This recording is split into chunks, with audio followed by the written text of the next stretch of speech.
এই প্রযুক্তির সময়েও আমাদের এই ভাটি বাংলার মানুষ, ভাটি এলাকার মানুষ এখনও কিন্তু তারা অনেক বিপদের সম্মুখীন।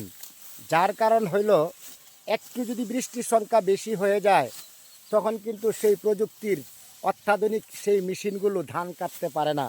এই কৃষক ভাইদের পরিশ্রমের কারণেই আজকে কিন্তু আমাদের এই একটা সুন্দর ফসল আমরা বাড়িতে উঠাইতে পারি। আচ্ছা, আজকে আমি এসে একজন কৃষক ভাইকে জিজ্ঞাসা করবো, ভাই এই যে ধান কাটতেছেন ভাই আচ্ছা, এই যে ধান কাটতেছো তোমরা, এই মেশিন দিয়ে ধান কাটলে তোমাদের ভালো হয় না হাতে ধান কাটলে ভালো হয়? ধান কাটলে ভালো হয়। হাতে ধান কাটলে কি তোমরা খুশি? হাতে ধান কাটলে তো আমরা কাজকর্ম করতে পারি। তাহলে এই প্রযুক্তি যে এত সুন্দর মেশিনগুলো আসতেছে, তাহলে এতে কি তোমরা খুশি না? আমরা তো হাততালে খাল করতে তো ভাত খাইতে পারি।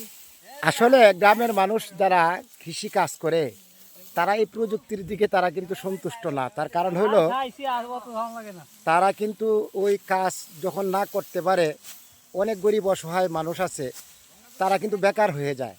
যার কারণে এই ভাইয়েরা বলতেছেন মেশিন যদি না থাকে তাহলে তাদের জন্য ভালো হয়। আসলে ওনারা হয়তো একটা আওয়ার বা একটা এলাকার একটা ধান কাটা সম্ভব হয়, কিন্তু এখন যে নতুন অত্যাধুনিক প্রযুক্তি মেশিনগুলো আসছে, একটু পানির সংকট হয়ে গেলে কিন্তু তারা আর এখানে ধান কাটা সম্ভব হয় না। এই বাড়ি অঞ্চলের মানুষ আমরা এই কৃষিখাতের উপরেই কিন্তু অধিকাংশ মানুষ নির্ভরশীল। যারা এই কৃষিখাত ভালো থাকলে এই সারা দেশটা ভালো থাকবে।